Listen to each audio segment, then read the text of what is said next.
कि लइका या बूढ़ावा जवान बोलता रे कि कहानी के आड़ में बाजार डोलता रे कि तेजस्वी के बिना सुधार न होई।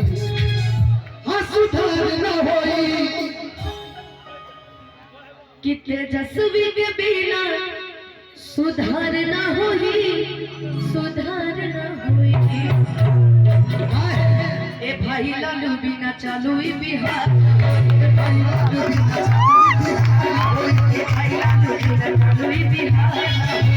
लालू बिना चालू ही बिहार, छुट्टी लेके आजा टोलनिया ये राजा जी, छुट्टी लेके धोइला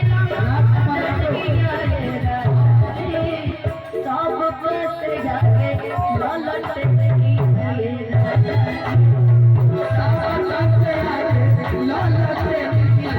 राजा जी, कहतानी घर में कनिया ये राजा जी, कहतानी घर में कनिया ये राजा जी, सब आज आरजेडी कलर पॉइंट के भी आई है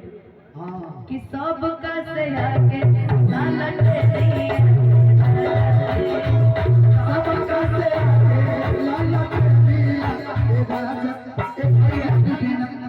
ए भाई लालू बिना चालू रोक के गाएंगे तब ना सुनेंगे, झिलझिल में समझ में नहीं आ रहा है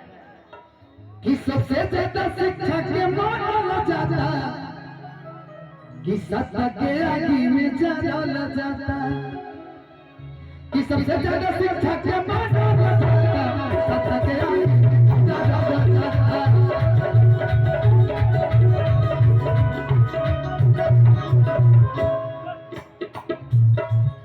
तेजस्वी के बिना सुधार न होई, सुधार न होई कि हमरा तेजस्वी भैया के मेहनत बेकार ना होई, बेकार ना होई। ए भाई लालू बिना चालू ही बिहार,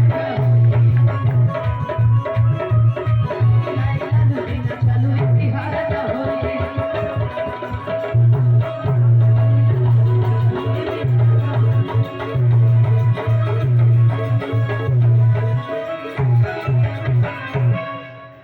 मुकेश भैया आ जाइए और मनीष जी